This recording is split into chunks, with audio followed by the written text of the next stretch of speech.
recording, and yeah, you're free to go.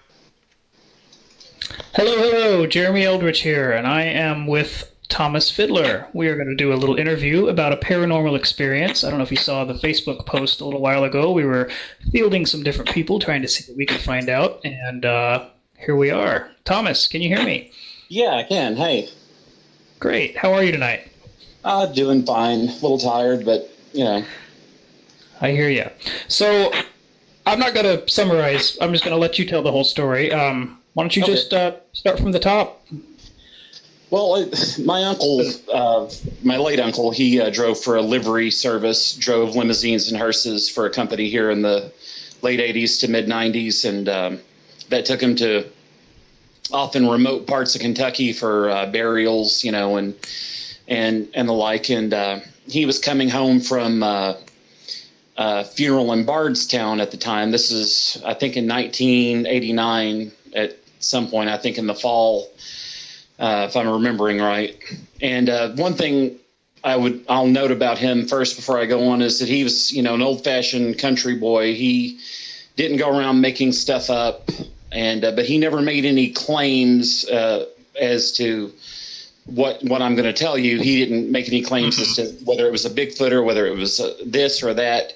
He said he always maintained that he didn't know, and that's why for those reasons, I tend to find this, you know, story credible. But he also wasn't one to have 10 or 12 Bigfoot stories and be kind of, he was not that type of person. Okay. No, I never knew him to lie about anything as far as I'm aware. Right. He wasn't a saint, but he wasn't a liar, though. Right. But not one to tell tall tales. Precisely. And this is something he didn't tell me at the time. This is something he told me years later. In the mid 90s, I think, after he finished working for that company and moved on to another job. And he told me, coming back from this funeral in Bardstown, which is in Bardstown, Kentucky is what I'm talking about. He was on a back road coming back, and he was coming down, you know, not a hill exactly, but like an incline or something. And there's these old country bridges, not a covered bridge, but an old concrete bridge where there's sort of a creek running underneath it. It's not, you know, like a rushing stream or anything, but it's just basically just a, you know, bridge over like pasture or something like that. You know, like a little brook or something. Okay. Right. And it's you see a lot of these in Kentucky, and I'm sure other states, where you can kind of go underneath them and, you know, fish or. And he was on a job to go pick up a body. Well, he had already picked up a body. No, he just come from a funeral. Okay. He was driving a limousine back, and he was coming down towards this bridge, and he saw something come out of the brush on the left side of the road, go across the road, and then these are his words, swing under the bridge. He never, and I never asked him to elaborate on that while he was alive. And it was just sort of, you know, the whole story itself was just enough, just kind of preoccupy me, but I never really thought much about that. And it startled him. I mean, he didn't jam on his brakes or almost have an accident or anything dramatic like that, but he slowed down and he parked on the side of the road, got the flashlight out of the glove box, and he went under there to look, because his curiosity was piqued. You know, I mean, hell, it could have been a bear for all he knew.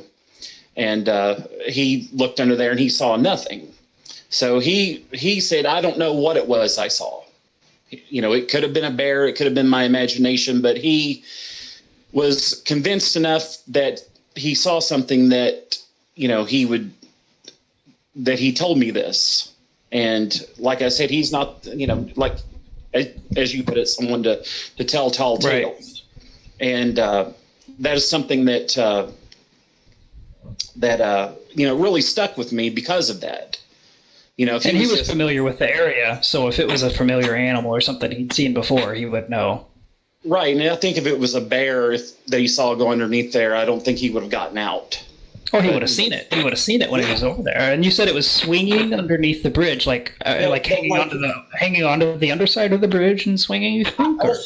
He never really elaborated on that. I don't know what he meant by that. If he just meant that it just like swung around the corner and out of sight is the way I took it. I will say Okay. that I don't know that it I'm not sure that it swung like a primate or something. I don't want to give you that impression, but the impression I always got from that, thinking back on it, was now, and in times past, that it just swung around the corner out of sight. Maybe like darting out of the way.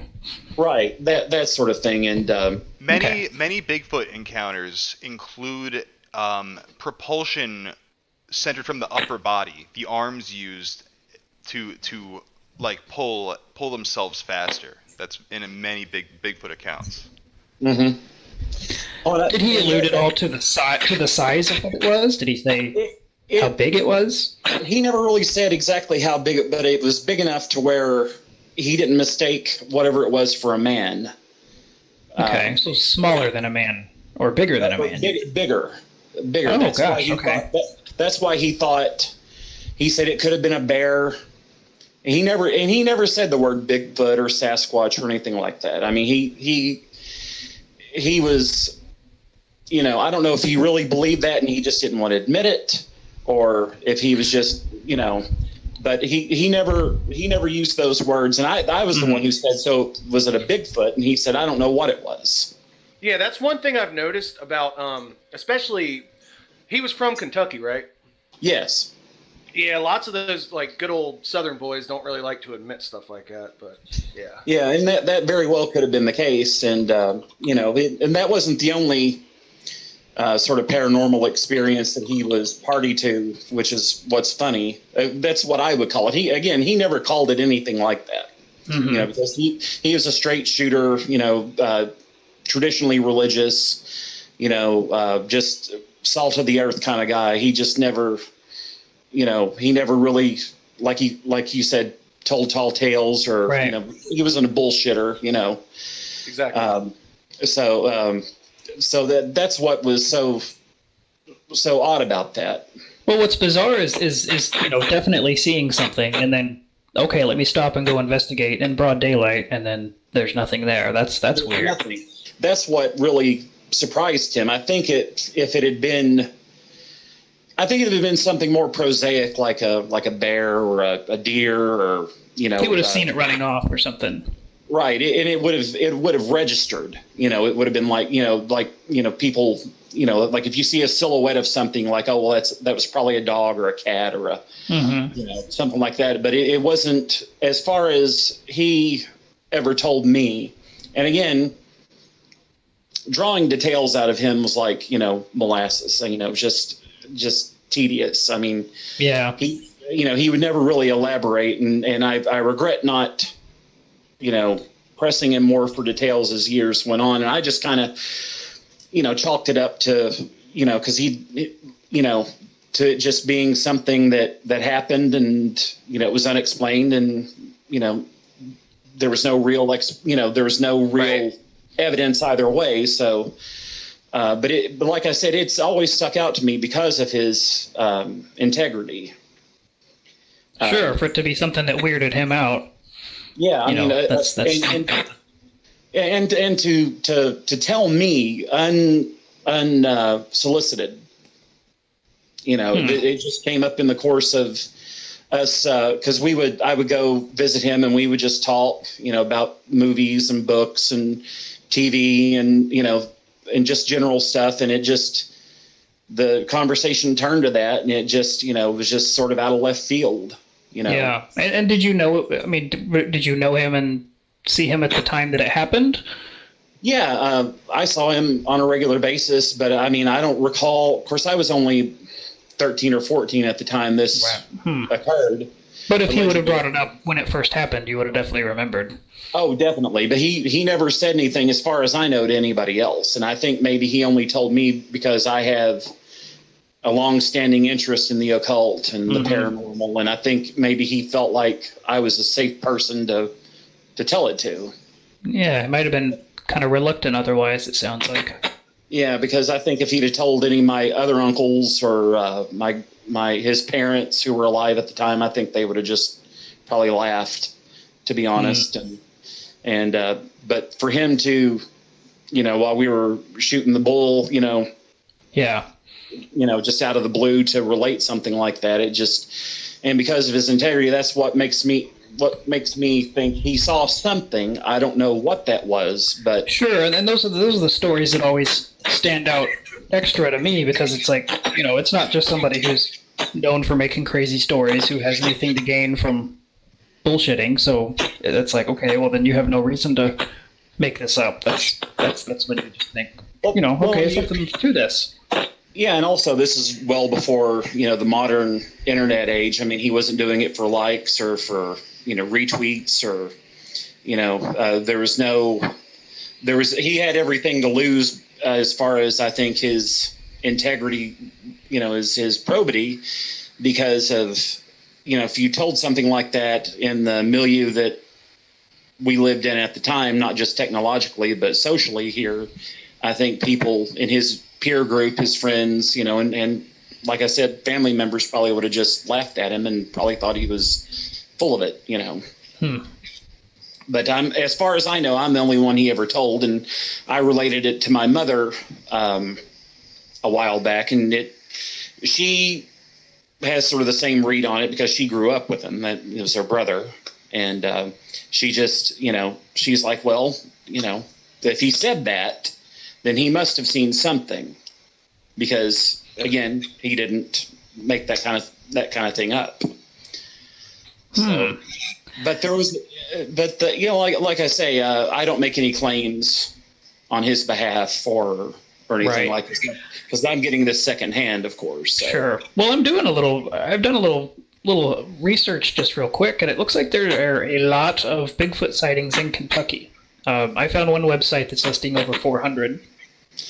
That's not really, I'm a firm believer in the possibility of.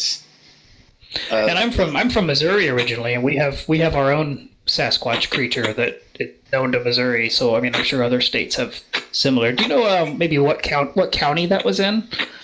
I forget what county. I have a list here of all the counties, and it has the number of sightings per county. So I was curious if it was. I forget which county Bardstown is in. There in Kentucky, we've got like 130 counties or something. It's hard to keep them all straight. Oh, wow, that's a lot.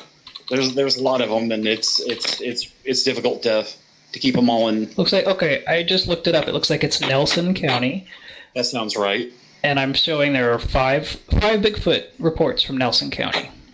Well, I mean, that's corroboration of a sort, so. Sure. But I mean, some places have like 15, 16. One has 26 and one has 25. So there's some counties that have a lot of activity, but I imagine those are where the big cities are. Right. Yeah, the larger areas here are Lexington, Louisville, and Pikeville, Paducah, places like that. But there's plenty of open country, plenty of places that not a lot of people set foot. Right. Even in this day and age, and so I'm a firm believer in the possibility of a lot of things, but I'm a doubting Thomas, though. I kind of need some proof before I can, but I don't make any, like I said, I make no claims. And even for the things that I've experienced, I make no claims except that I experienced it. I believe it to be objectively true, but I can't prove it. That's all you can do is, report what you've seen and what you've experienced. I mean, anything else is speculation. Yeah. And I have to credit my own senses. If I know that I'm of sound mind and body, I have to, credit what I see and feel, and, just explore it and just sort of go through the Socratic, reductionism and try to. The scientific method and all that. Yeah, but yeah, that was something that happened on a lone Kentucky road in sometime in late 1989. Interesting. That was a very cool story. Well, thank you for letting me tell it. It helps me to remember him. He's been deceased for 5 years, and I miss him. Yeah, one thing you got to do is tell your family like ancestral stories. That I think, in my opinion, that keeps your family alive. You know what I mean? Agreed. In spirit, yeah. Oh, sure, the oral tradition, as you will. Yeah, I wish I had more stories from my grandparents and aunts and uncles and things. I have one other that involves him, which is really brief.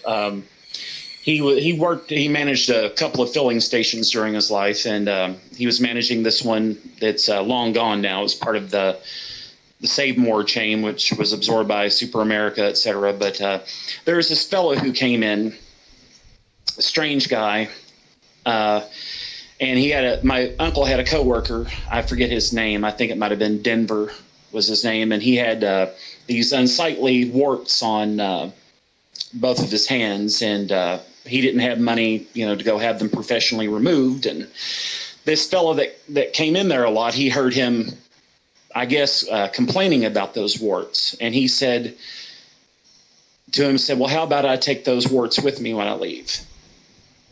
And he said, "What do you mean?" And this is secondhand. And my uncle's coworker said, "What do you mean?" And he said, "Give me your hands." And he took his hands and he touched each one of the warts individually, and just said thank you. And he walked away. And what his coworker claimed, again, this is third hand, right? He claimed that when the man was pulling out and driving away, he said he felt like his arms were being pulled in that direction with him.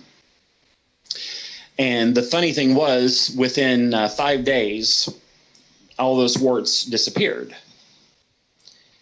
And that's not an unusual story for this area. My mother had the same experience when she was a kid, because being poor in Appalachia, good health care in the 1960s and all that is just non-existent. Non-existent. And she went to a man's house. It was one of her classmates. I'll have to get her to tell me the complete story again, because I'm still kind of fuzzy on the details. But he was sort of, I guess maybe what you would call now autistic, and he did the same thing, and her warts disappeared. And this is something, a tale I've heard. Again, I make no claims whether this is true, but again, my uncle's probity and my mother's, they're both from the same family, the same upbringing. They're straight shooters. And, my mother, I think she would rather die than tell a story. And right, especially to you. Yeah, because I could. What was it that guy on Pump Up the Volume said? I can smell a lie like a fart in a car. So I have a pretty good bullshit detector. It didn't trip mine, and I've asked other people over the years about that very same phenomenon. And I've spoken with maybe half a dozen people over the years who've had a similar experience, not with the same people, but with other so-called, I guess you would call them folk healers, maybe. Yeah, Appalachia has its own brand of witchcraft, and it's like hoodoo down in the South, and all over the place. You have different things with different influences. It reminds me, there's actually a book that's coming out, I believe, in just a matter of weeks, called Backwoods Witchcraft. That's all about Appalachian conjure workers and folk magic, and I just happened to find it on Amazon, and I'm gonna pick that up and check into that. It's not a plug. I didn't write it or anything, but it's just one I've been waiting to come out for a few months. Oh, it's on my list now too, because I'm heavily interested. Because again, these are things, because of this being in the Bible Belt, there are things that people just don't talk about openly. Yeah, right. Yeah, it's called Backwoods Witchcraft, and I just looked it up. It comes out June 1st, but I pre-ordered it quite some time ago. I've been excited about it. I'll be doing that as soon as we sign off here. Yeah, maybe I can find the author and interview him. Yeah, I would definitely want to tune in for that. All right, we'll try. I'll contact him, maybe. Yeah, I definitely want to hear about that too. That sounds interesting. Yeah, I guess I should. Maybe I'll try. Let's see, Jake Richards is his name, so I'm going to try to find him on Facebook and see if he wants to talk about his book. Well, fantastic. Well, I thank you guys for having me, and it's been a pleasure. Thank you for coming on. Yeah, it was a great story. Nice having you. If you think of any other stories, we'd love to hear them. Oh, sure. You never know what I'll drag out of my folks, Yeah. Sounds like your mom has some stories. Oh, yeah, I'm interested too, man. It was funny. It's funny. My late grandmother kept her real first name a secret for like 87 or 88 years. No one ever knew until we went to go file some paperwork for her, and they're like, "Well, your first name is not Rosemary; it's Esmeralda." And I'm like, "What?" No, I mean, she should have worked for the CIA. She sounds very clandestine. Yes. But that's my family for you. I mean, they don't volunteer much. So it's, like you say, Nothing the wrong with stories, I'm trying to get all the stories I can out of my mother and my cousins and everybody else who's still alive because, it's just, like I said, it's like molasses, just a slow process getting it out of the people who've gone before. And Yeah, it's important, though. I mean, record them if you can. I will next time she visits. I'll ask her about her experiences and that I mentioned earlier, and get that on the record. All right, well, that sounds great, Thomas. We're looking forward to hearing more. Thank you, guys. You're welcome.